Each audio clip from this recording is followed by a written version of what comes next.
Okay students, पिछले class में हमने इलेक्ट्रोलाइसिस स्टार्ट किया था और देखा था जो इलेक्ट्रोलाइसिस है ये एक स्पेशल टाइप ऑफ सेल में परफॉर्म होता है जिस सेल को हम लोग इलेक्ट्रोलाइटिक सेल बोलते हैं।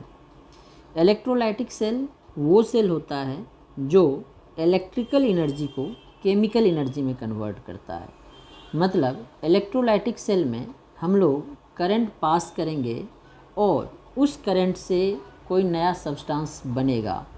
किसी भी इलेक्ट्रोड पे, चाहे वो एनोड हो या कैथोड हो, उस पे जो सब्सटेंस डिपॉजिट होगा या लिबरेट होगा वो क्या होगा, कितना होगा, ये हम लोग इलेक्ट्रोलाइसिस में देखते हैं। तो इलेक्ट्रोलाइसिस एक प्रोसेस है जो क्या करता है, कोई भी इलेक्ट्रोलाइट को डिकम्पोज करता है। करंट पास करने के बाद इलेक्ट्रोलाइट को डिकम्पोज करता है और वो इलेक्ट्रोलाइट के जो आयंस हैं वो कोरस्पॉन्डिंग इलेक्ट्रोड पे डिपॉजिट होते हैं, दैट इज़ इलेक्ट्रोलाइसिस। और जिस सेल में ये प्रोसेस होता है दैट इज़ इलेक्ट्रोलाइटिक सेल, और इसमें हम लोग एक्चुअली में करंट पास करते हैं, दैट इज़ इलेक्ट्रिकल एनर्जी देते हैं और केमिकल एनर्जी हमें मिलता है। तो जो इलेक्ट्रोलाइसिस हैं इसके दो एस्पेक्ट्स हैं। एक क्वालिटेटिव एस्पेक्ट्स जो कि अभी तक हमने पढ़ा, मतलब कोई भी इलेक्ट्रोलाइट का जो हमने इलेक्ट्रोलाइसिस किया तो एनोड पे क्या बनेगा, कैथोड पे क्या बनेगा, ये क्वालिटेटिव एस्पेक्ट्स है। ये हम लोग चेक करते हैं, क्वालिटी चेक करते हैं, क्या सब्सटेंस बन रहा है, क्या सब्सटेंस लिबरेट हो रहा है अगर गैस है, या डिपॉजिट हो रहा है अगर सॉलिड है। दूसरा एस्पेक्ट्स है इसका क्वांटिटेटिव एस्पेक्ट्स। क्वांटिटेटिव एस्पेक्ट्स का मतलब है एनोड पे जो सब्सटेंस लिबरेट हुआ या डिपॉजिट हुआ उसका अमाउंट क्या होगा, उसका वॉल्यूम क्या होगा, ये हमें क्वांटिटेटिव एस्पेक्ट्स से पता चलता है। तो अभी तक हमने क्वालिटेटिव एस्पेक्ट्स देखा था, अब क्वांटिटेटिव एस्पेक्ट्स देखेंगे। तो क्वांटिटेटिव एस्पेक्ट्स के लिए हम लोग फेराडेज लॉ का हेल्प लेते हैं और ये है Faraday's law of electrolysis. Faraday का दो लॉ है इलेक्ट्रोलाइसिस के लिए, एक को बोलते हैं Faraday's first law of electrolysis और दूसरा है Faraday's second law of electrolysis. तो पहले हम लोग दोनों लॉ देख लेते हैं, उसके बाद इस पर क्वेश्चंस देखेंगे। और जो ये फेराडेज लॉ ऑफ इलेक्ट्रोलाइसिस है इस पे जेई और नेट में तो क्वेश्चन आते ही आते हैं, और ये Faraday's law of electrolysis board में भी 5 मार्क्स का आता है, तो इसे आप लोग अच्छे से देख लें। तो फर्स्ट लॉ पहले हम लोग देखेंगे, Faraday's first law of electrolysis. ठीक है, तो फर्स्ट लॉ क्या है? फर्स्ट लॉ के according to Faraday's first law, electrolysis मतलब फेराडेज फर्स्ट लॉ या Faraday's first law of electrolysis, according to Faraday's first law of electrolysis, amount of substance deposited और liberated at an electrode, anode पे या cathode पे जो substance deposit या liberate हो रहा है उसका अमाउंट डायरेक्टली प्रोपोर्शनल होगा to the amount of charge passed through the solution, या अमाउंट ऑफ चार्ज कंज्यूम्ड या यूटिलाइज्ड थ्रू द सॉल्यूशन। मतलब जो हमने इलेक्ट्रोलाइटिक सेल बनाया था, डायग्राम से मैं बताता हूँ। एक कंटेनर लिया था, इसमें इलेक्ट्रोड लिया था, 2 इलेक्ट्रोड थे हमारे, और यहाँ पे हमने इलेक्ट्रोलाइट्स लिया था। ठीक है, इलेक्ट्रोलाइट्स लेते थे आइदर एक्वस और मोल्टेन, यहाँ से हम लोग बैटरी से इसको कनेक्ट करते थे। तो जो पॉजिटिव टर्मिनल है वो एनोड होता है, नेगेटिव टर्मिनल कैथोड होता है। तो इलेक्ट्रोलाइट डिसोसिएट होने के बाद इस पर डिपॉजिट या लिबरेट होता है अकॉर्डिंग टू नेचर, जो सब्सटेंस फॉर्म हो रहा था। तो ये कितना सब्सटेंस डिपॉजिट होगा, इसका जो मास होगा वो डायरेक्टली प्रोपोर्शनल होगा इस बैटरी से कितना चार्ज पास किए।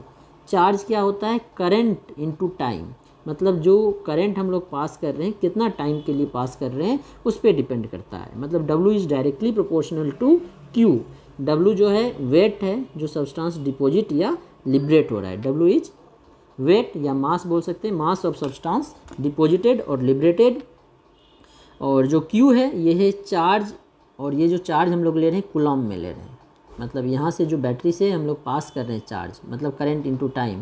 जैसे 1 सेकंड के लिए 1 एम्पियर पास किया तो 1 × 1 कूलॉम चार्ज हो गया, तो Q जो है ये चार्ज है। तो अब अगर डायरेक्टली प्रोपोर्शनल को हम लोग इक्वल में चेंज करें तो क्या होगा? Z × Q। ये Z जो है प्रोपोर्शनलिटी कांस्टेंट है, इसे ही हम लोग इलेक्ट्रोकेमिकल इक्विवेलेंट बोलते हैं। जो ये Z है यहाँ पे क्या है? प्रोपोर्शनलिटी कांस्टेंट बोल सकते हैं, प्रोपोर्शनलिटी कांस्टेंट जिसे हम लोग बोलते हैं known as electrochemical equivalent, short में ECE लिख रहा हूँ मैं, इलेक्ट्रोकेमिकल इक्विवेलेंट। ठीक है, तो यहाँ से हमारा फॉर्मूला आ गया W = ZQ, और हमें पता है जो Q है ये करंट इंटू टाइम होता है, तो वैल्यू पुट कर देते हैं Q का, तो W = आ जाएगा Z into current into time, तो W = ZIT। ये जो T है स्मॉल t, ये टाइम को रिप्रेजेंट कर रहा है, कितने टाइम के लिए हमने I एम्पियर करंट पास किया, Z इलेक्ट्रोकेमिकल इक्विवेलेंट है, और W mass of substance deposited है। तो अगर हमें करंट पता है, टाइम पता है, और इलेक्ट्रोकेमिकल इक्विवेलेंट पता है, तो कितना सब्सटेंस डिपॉजिट होगा वो हम लोग कैलकुलेट कर सकते हैं। तो करंट और टाइम तो समझ गया, अब Z क्या है, Z को हम लोग एक्सप्लेन करते हैं, Z की वैल्यू हम लोग कैसे निकालेंगे। तो Z जो है इलेक्ट्रोकेमिकल इक्विवेलेंट है, इसको हमने Z से रिप्रेजेंट किया है। इसको हम लोग डिफाइन कैसे करेंगे, देखो, अगर हम लोग 1 एम्पियर करंट 1 सेकेंड के लिए पास करें, मतलब 1 कूलम चार्ज पास करें, तो जितना अमाउंट ऑफ सब्सटेंस डिपॉजिट होगा that is known as electrochemical equivalent. तो इस तरह से तो हम लोग डिफाइन करते हैं। वैल्यू कैसे निकालेंगे उसकी बात आगे करेंगे। तो इलेक्ट्रोकेमिकल इक्विवेलेंट को डिफाइन करेंगे। Electrochemical equivalent that is Z is defined as mass of ion deposited और लिबरेटेड। जो ये W है, मास ऑफ आयन मतलब जो आयन है, कैटायन एनायन, यहाँ पे डिस्चार्ज होकर डिपॉजिट या लिबरेट होगा, डिपॉजिटेड और लिबरेटेड या discharged by 1 ampere current in 1 second, that is 1 coulomb electricity, 1 coulomb charge. 1 ampere current 1 second के लिए पास करें तो जितना मास डिपॉजिट या लिबरेट होगा, जितना मास ऑफ आयन डिस्चार्ज होगा, that is known as electrochemical equivalent. तो क्या डिफाइन किया, अगर हम लोग 1 एम्पियर करंट 1 सेकेंड के लिए पास करें, ठीक है, तो W की वैल्यू हमने देखा ZIT होता है, तो W = क्या आ जाएगा, Z into 1 that is W = Z। मतलब 1 एम्पियर करंट 1 सेकेंड के लिए पास किया तो जो मास डिपॉजिट होगा दैट इज़ नोन एज उस सब्सटेंस का इलेक्ट्रोकेमिकल इक्विवेलेंट। ठीक है, अब इलेक्ट्रोकेमिकल इक्विवेलेंट कैलकुलेट करने के लिए पहले हम लोग फेराडे को डिफाइन करते हैं। 1 फेराडे क्या है, हमने पहले बोला था 1 फेराडे जो होता है 96500 कूलम के इक्वल होता है। क्यों होता है वो अभी देखते हैं। 1 फेराडे जो बोलते हैं, हम लोग बोलते हैं charge on 1 mole electron. 1 mole electrons पे जो चार्ज होगा that is known as 1 Faraday. तो एक इलेक्ट्रॉन पे चार्ज कितना होता है बच्चे, 1.602 इंटू 10⁻⁻19 कूलम। ये हम लोग मैग्नीट्यूड लेते हैं, साइन इसका नेगेटिव होता है तो हम लोग सिर्फ मैग्नीट्यूड की बात कर रहे हैं। मल्टीप्लाइड बाय 1 मोल में कितने इलेक्ट्रॉन होते हैं, एक इलेक्ट्रॉन का चार्ज है, हमें 1 मोल इलेक्ट्रॉन का निकालना है, तो 1 मोल में एवोगाड्रो नंबर 6.023 इंटू 10⁻23 इतने इलेक्ट्रॉन्स होते हैं। तो टोटल कितना हो गया, मल्टीप्लाई करोगे तो 96488 कूलम, जिसको हम लोग राउंड फिगर में 96500 कूलम लेते हैं। इसीलिए हम लोग बोलते हैं 1 Faraday is equal to 96500 coulomb. अब Z की वैल्यू कैलकुलेट करने के लिए सबसे पहले हमें 1 फेराडे को डिफाइन करना पड़ेगा। 1 फेराडे क्या होता है, 1 फेराडे हम लोग डिफाइन करते हैं ग्राम इक्विवेलेंट के टर्म में। 1 फेराडे एक तो हमने डिफाइन किया 1 Faraday is equal to charge on 1 mole electron. अब ग्राम इक्विवेलेंट के टर्म में क्या करते हैं, 1 Faraday is defined as charge required to liberate और deposit 1 gram equivalent. 1 gram equivalent क्या होता है, given mass upon equivalent mass. 1 gram equivalent of substance at corresponding electrode. 1 faraday का मतलब क्या है, 1 मोल इलेक्ट्रॉन पास किए उससे जितना चार्ज गया, 1 मोल इलेक्ट्रॉन पास किए तो कितना सब्सटेंस डिपॉजिट हुआ, वो 1 ग्राम इक्विवेलेंट डिपॉजिट करेगा। 1 मोल इलेक्ट्रॉन कितना सब्सटेंस डिपॉजिट करेगा, 1 ग्राम इक्विवेलेंट। इसीलिए हम लोग बोलते हैं 1 Faraday is defined as charge required to liberate और डिपॉजिट। अगर गैस है तो लिबरेट, सॉलिड है तो deposit 1 gram equivalent of substance at corresponding electrode. मतलब 1 फेराडे चार्ज पास किए तो 1 ग्राम इक्विवेलेंट सब्सटेंस क्या होगा, डिपॉजिट या लिबरेट, डिपॉजिट और लिबरेट डिपेंडिंग ऑन नेचर, या आप बोल सकते हैं डिस्चार्ज। ठीक है, 1 फेराडे से 1 ग्राम लिबरेट होता है। अब 1 ग्राम इक्विवेलेंट, बच्चे हमने पढ़ा था ग्राम इक्विवेलेंट क्या होता है, mass of substance upon equivalent mass of substance, mass of substance. तो हमें 1 फेराडे के लिए क्या करना पड़ेगा, 1 ग्राम इक्विवेलेंट लेना पड़ेगा। तो अगर हमें ग्राम इक्विवेलेंट 1 लेना है तो इस दोनों को इक्वल करना पड़ेगा। तो दोनों 1 क्या हो जाएगा, ग्राम इक्विवेलेंट की वैल्यू 1 आ जाएगी। मतलब अगर इक्विवेलेंट मास किसी सब्सटेंस का E है और उतना ही सब्सटेंस क्या हो रहा है, डिपॉजिट या लिबरेट हो रहा है, तो E/E1 आ जाएगा। तो 1 ग्राम इक्विवेलेंट करने के लिए हमें E ग्राम सब्सटेंस को डिपॉजिट या लिबरेट कराना पड़ेगा। E जो है हमने क्या मान लिया, इक्विवेलेंट मास ऑफ सब्सटेंस जो डिपॉजिट या लिबरेट हो रहा है इलेक्ट्रोड पे। तो इक्विवेलेंट मास E है, तो मास ऑफ सब्सटेंस W को भी हमें क्या करना पड़ेगा, E के इक्वल करना पड़ेगा, तब ना W/E = 1 होगा। ग्राम इक्विवेलेंट क्या होता है, गिवन मास अपॉन इक्विवेलेंट मास। तो W और E बराबर है तो W/E 1 हो जाएगा। ठीक है, तो जो सब्सटेंस डिपॉजिट हो रहा है उसका मास कितना चाहिए हमें, E ग्राम। तो हमारे फेराडे कितना होगा, 1 फेराडे। इसका मतलब है जो हमारा 1 gram equivalent, for 1 gram equivalent E gram of substance is required, जैसा कि अभी हमने बताया। ठीक है, 1 फेराडे चार्ज अगर हम लोग पास करेंगे तो E ग्राम सब्सटेंस डिपॉजिट होगा, क्योंकि 1 ग्राम के लिए हमें कितना चाहिए, 1 फेराडे। तो इसका मतलब है अगर हम लोग 1 फेराडे चार्ज पास करेंगे तो कितना सब्सटेंस डिपॉजिट होगा, 1 फेराडे चार्ज बाय, लिख देते हैं 1 Faraday charge 1 gram equivalent substance is deposited, substance is deposited और लिबरेटेड, या डिस्चार्ज लिख देते हैं, इज डिस्चार्ज्ड। ठीक है, तो 1 फेराडे से 1 ग्राम इक्विवेलेंट हो रहा है। तो इसको हम लोग ऐसा बोल सकते हैं क्या, 1 Faraday charge by 1 Faraday charge E ग्राम, क्योंकि W की वैल्यू अगर E पुट कर दें तो ये ग्राम इक्विवेलेंट 1 हो जाएगा। E gram substance is discharged. और 1 फेराडे को हम लोग लिख सकते हैं 96500 Coulomb charge, E gram of substance deposit या लिबरेट हो रहा है। Therefore by 1 Faraday, sorry 1 Faraday नहीं, 1 Coulomb, therefore by 1 Coulomb charge कितना डिपॉजिट होगा, 96500 कूलॉम से E, तो 1 से कितना होगा, E/96500 gram substance is deposited. अब हमने ऊपर में डिफाइन किया था इलेक्ट्रोकेमिकल इक्विवेलेंट को, 1 एम्पियर और 1 सेकेंड से कितना चार्ज पास होगा, 1 कूलॉम। 1 कूलॉम चार्ज पास करने से जितना मास डिपॉजिट होगा वही होगा इलेक्ट्रोकेमिकल इक्विवेलेंट। अब 1 कूलॉम चार्ज करने से कितना मास डिपॉजिट हो रहा है, E/96500 ग्राम। तो इलेक्ट्रोकेमिकल इक्विवेलेंट जो Z लिया था उसकी वैल्यू क्या आ जाएगी, E/96500। तो यही Z की वैल्यू होती है, E/96500। E यहाँ पे क्या है, जो सब्सटेंस डिपॉजिट या लिबरेट हो रहा है उसका इक्विवेलेंट मास। अब यहाँ से W की वैल्यू हमने क्या निकाला था, ZIT। अब Z की वैल्यू हम लोग, अब Z की वैल्यू तो सब्सटेंस पे डिपेंड करेगा क्योंकि सारे सब्सटेंस का इक्विवेलेंट मास अलग होगा। तो अगर हमें फिक्स करना है तो W = क्या लिख देंगे, EIT/96500। तो कोई भी सब्सटेंस कितना डिपॉजिट होगा उसका अगर मास निकालना है तो उसका पहले हम लोग इक्विवेलेंट मास निकाल लेंगे। इक्विवेलेंट मास हमने पढ़ा था कैसे निकालते हैं, molar mass by n factor से। तो मोलर मास पता होगा, n फैक्टर से डिवाइड करके इक्विवेलेंट मास आ जाएगा।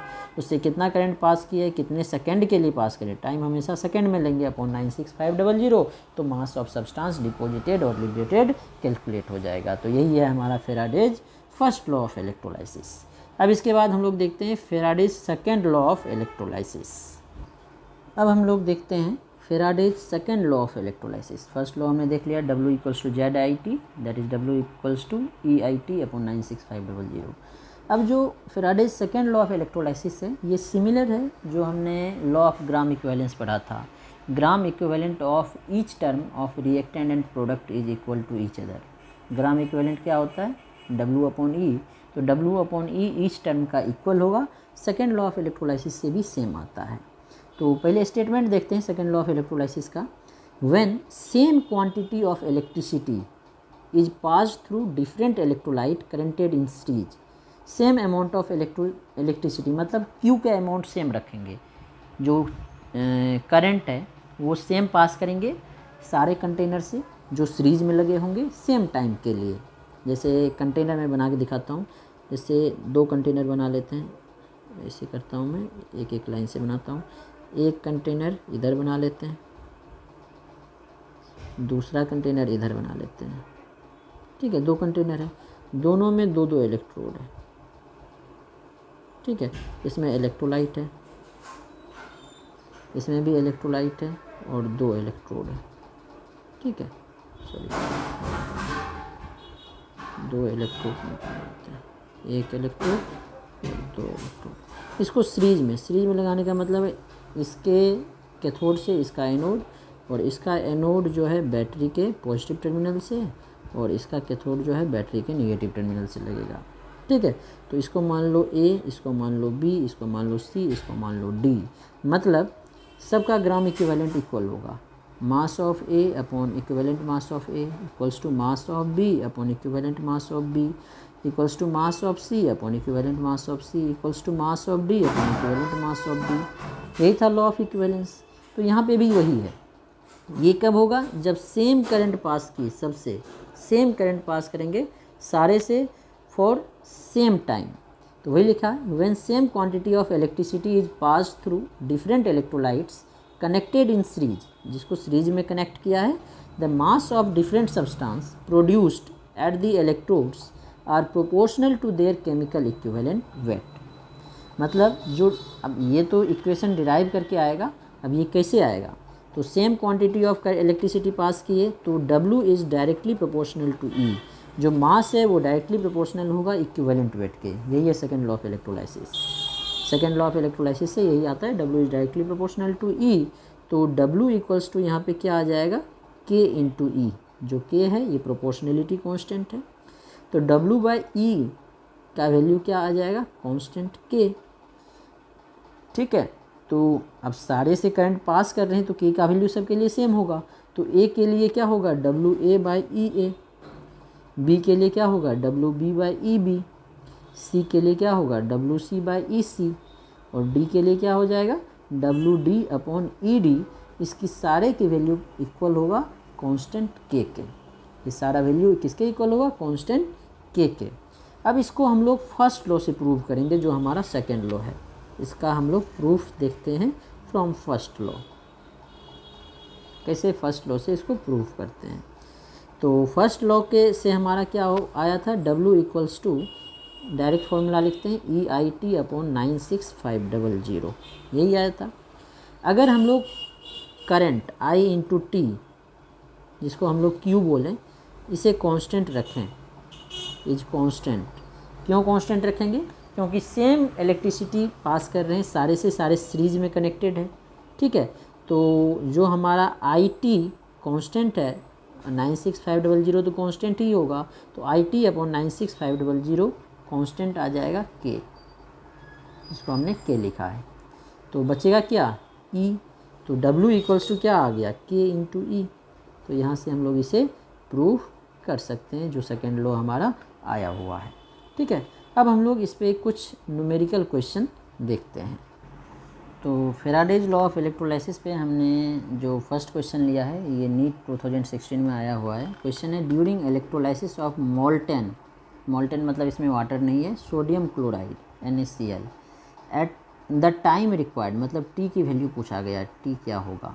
Time required to produce 0.1 mole chlorine. इसमें मास नहीं, मोल दे दिया, तो मोल दे दिया तो मास निकाल लेंगे। 0.1 mole chlorine using a current of 3 ampere, जो करंट है वो 3 एम्पियर दिया है, टाइम पूछा है। तो जो हमारे पास फार्मूला होता है, तो फार्मूला में हमने पढ़ा है W इक्वल्स टू, क्या निकाला formula? First law, Faraday's first law से, EIT बाई 96500। यहाँ से T की वैल्यू क्या आ जाएगी? अब करंट होना चाहिए एम्पियर में, T होना चाहिए सेकेंड में, ठीक है। और W ग्राम में, W इंटू 96500 अपॉन जो ये इधर गया तो E इंटू I, ठीक है। अब हमें जो W है ये निकालना है। तो W क्या होता है? मास है, मास ऑफ क्लोरीन निकालना है। क्या होगा, mole of chlorine into molar mass of chlorine. Molar mass chlorine का कितना होगा, 71 होता है, ठीक है। तो इससे मल्टीप्लाई कर दो, मोल ऑफ क्लोरीन कितना है बच्चे, 0.1 इंटू 71, ये किस में आ जाएगा, ग्राम में, तो ये आ जाएगा 7.1 ग्राम। तो W आ गया, और हमें क्या चाहिए, और इक्विवेलेंट मास ऑफ क्लोरीन। तो Cl2 का इक्विवेलेंट मास क्या होगा, 71/2, या क्लोरीन एटम लें तो 35.5, क्योंकि क्लोरीन का जो एन फैक्टर है 1 होगा Cl का, तो 35.5/1 35.5, या Cl2 लें तो 2 से डिवाइड करेंगे, ठीक है, क्योंकि Cl2 2 इलेक्ट्रॉन ऐड करके 2Cl- बनाएगा, तो एन फैक्टर 2 आ जाएगा। तो जो इक्विवेलेंट मास है 30.5 है। अब सारा वैल्यू पुट करते हैं, तो T की वैल्यू आ जाएगी, W 7.1 है इंटू 96500 डिवाइडेड बाई E का वैल्यू 35.5 इंटू जो करंट है वो 3 एम्पियर है। तो सारा वैल्यू हमें पता चल गया। अब इसको सॉल्व करना है, तो सॉल्व करते हैं। इसको अगर हटाएं पॉइंट को तो नीचे 10 करेंगे, इस पॉइंट को हटाएं तो ऊपर 10 करेंगे, ये दोनों कैंसिल हो जाएगा। 35.5 या चलो 30, इसको सॉल्व कर लेते हैं तो क्या हो जाएगा, 71 तो ये 0.1 ही आ जाएगा। अब इसको मल्टीप्लाई करने के बाद आ जाएगा आपको 6433.33 सेकेंड। अब जो ऑप्शन है हमारे पास वो सेकेंड नहीं मिनट में है, तो इसको हमें 60 से डिवाइड करना पड़ेगा, तो हमारे पास ये मिनट में आ जाएगा। तो 6433.33 डिवाइडेड बाई 60, अब ये मिनट में आ जाएगा। तो इसको सॉल्व करते हैं, सॉल्व करने के पास आ जाएगा ये 107.22 मिनट। तो अब ऑप्शन से करते हैं 107.22 107.22 एग्जैक्ट तो नहीं है, 110 है अप्रॉक्स वाला, तो ये हमारा आंसर आ जाएगा। तो इस तरह से हम लोग क्वेश्चन सॉल्व कर सकते हैं। अब हम लोग इसी टाइप का एक और क्वेश्चन लेते हैं, थोड़ा सा उसमें चेंज होता है, ये भी नीट का ही क्वेश्चन है। तो नीट में ये क्वेश्चन आया हुआ है, ये भी 16 का ही है, 2016 में आया हुआ है। नंबर ऑफ़ इलेक्ट्रॉन्स में पूछा गया है इसमें, मतलब थोड़ा सा इसमें आपको कंसेप्ट लगाना होगा, डायरेक्ट फैराडेज फर्स्ट लॉ के फॉर्मूला से नहीं बनेगा। Delivered at the cathode during electrolysis by current of 1 ampere, मतलब करंट हमें दे दिया है 1 एम्पियर, टाइम दे दिया है 60 सेकेंड, ठीक है, और चार्ज ऑन इलेक्ट्रॉन बोल दिया 1.60 इंटू 10⁻⁻19 कूलम लेना है। तो Q की वैल्यू क्या होता है, I into T, I ampere में, टाइम सेकेंड में, ये पहले से है, तो 1 इंटू 60 मतलब 60 कूलम चार्ज आ गया। तो चार्ज हमारे पास 60 कूलम है। अब एक इलेक्ट्रॉन का चार्ज हमें दे दिया है,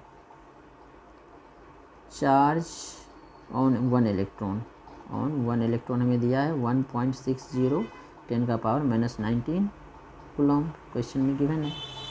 तो मतलब इतना कूलम है तो एक इलेक्ट्रॉन है, और अगर 60 कूलम होगा तो कितना इलेक्ट्रॉन होगा वो निकालना है हमें। तो सिंपल मेथड से निकाल लेंगे। सिंस 1.60 इंटू 10⁻⁻19 कूलम चार्ज कितने इलेक्ट्रॉन का है, 1 इलेक्ट्रॉन का, देयरफॉर 1 कूलम चार्ज कितने इलेक्ट्रॉन का होगा, 1/1.6 इंटू 10⁻⁻19 इलेक्ट्रॉन का, ठीक है। तो 60 कूलम चार्ज कितने इलेक्ट्रॉन का होगा, 60 से मल्टीप्लाई कर देंगे, therefore 60 coulomb charge 1/1.6 into 10⁻⁻19 into 60 electrons, इतने इलेक्ट्रॉन्स का चार्ज होगा। अब इसको सॉल्व करोगे तो ये आ जाएगा 3.75 इंटू 10⁻20 3.75 इंटू 10⁻20 इलेक्ट्रॉन्स। तो देख लेते हैं ऑप्शन में 3.75 इंटू 10⁻20 इलेक्ट्रॉन्स। तो इस तरह से हम लोग क्वेश्चन सॉल्व कर सकते हैं। अब हम लोग एक जेई वाला क्वेश्चन ले लेते हैं इस पर। तो अब जो हमने क्वेश्चन लिया है ये जेई मेन में 2020 में आया हुआ है 9 जनवरी को, ठीक है। इसमें है 108 ग्राम सिल्वर, जिसका मोलर मास भी दे दिया है 108, इज़ डिपोजिटेड एट कैथोड पे सिल्वर डिपॉजिट हो रहा है फ्रॉम AgNO3, मतलब आपको इलेक्ट्रोलाइसिस करके भी नहीं देखना है, पहले ही बता दिया सिल्वर डिपॉजिट हो रहा है, ठीक है। AgNO3 aqueous solution by certain quantity of electricity कितना दिए नहीं बताया, सर्टेन दिए हैं। हमें क्या पूछा गया, वॉल्यूम इन लीटर निकालना है ऑक्सीजन का, gas produced at 273 kelvin and 1 बार, मतलब STP पे हमें कैलकुलेट करना है, 273 केल्विन एंड 1 बार प्रेशर पे। अगर ये 1 ATM रहता तो STP बोलते हैं, STP नहीं है क्योंकि ये 1 बार है, तो 1 बार है, इसीलिए हम लोग 22.4 से नहीं 22.7 से मल्टीप्लाई करेंगे अगर मोल आ जाएगा तो हम लोग पहले क्या करेंगे, मास निकाल लेंगे ऑक्सीजन का, मास से मोल निकालेंगे, मास फिर मोल को 22.7 से मल्टीप्लाई करेंगे क्योंकि ये बार में दिया है। अगर ATM में देता तो 22.4 से मल्टीप्लाई करते हैं।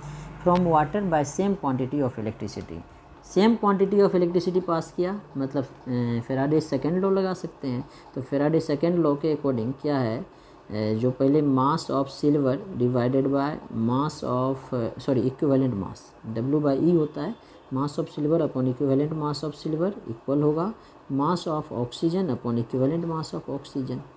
सिल्वर का इक्विवेलेंट मास क्या होगा, molar mass by n factor, silver एक ही इलेक्ट्रॉन लूज करता है तो 108।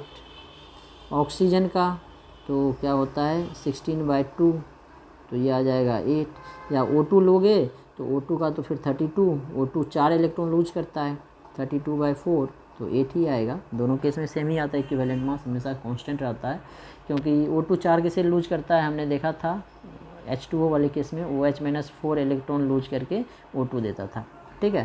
तो 4 होगा n फैक्टर, तो ये 8 आ जाएगा। तो मास ऑफ सिल्वर हमें दिया हुआ है, कितना दिया, 108 ग्राम। 108 डिवाइडेड बाय इक्विवेलेंट मास हमने निकाला सिल्वर का, 108 divided by mass of oxygen यहाँ से निकाल लेंगे डिवाइडेड बाय 8, तो ये आ जाएगा यहाँ से mass of oxygen equals to 108/108 into 8 gram. तो ये कैंसिल हो गया, ये हो गया 8 ग्राम। अब मास ऑफ ऑक्सीजन निकल गया तो हम लोग number of moles of oxygen निकाल सकते हैं, मास बाय मोलर मास 1/4 मोल। तो मोल निकल गया ऑक्सीजन का, अब मोल निकल गया तो वॉल्यूम निकाल सकते हैं, क्योंकि हमारे पास STP रहता तो हम डायरेक्ट 22.4 से करते हैं, यहाँ पे हम लोग 22.7 से करेंगे। ये लीटर में आ जाएगा, तो 4 पंचे 20, 2 27, 4 छाके 24, 3 30, 4 7 28, 4 पंचे 20, 5.675 लीटर। तो 5.675 ये इंटीजर टाइप क्वेश्चन था, इसका आंसर यही आएगा। पॉइंट के बाद 3 डिजिट लेना होता है, तो 5.675 लीटर हमारा आंसर आएगा।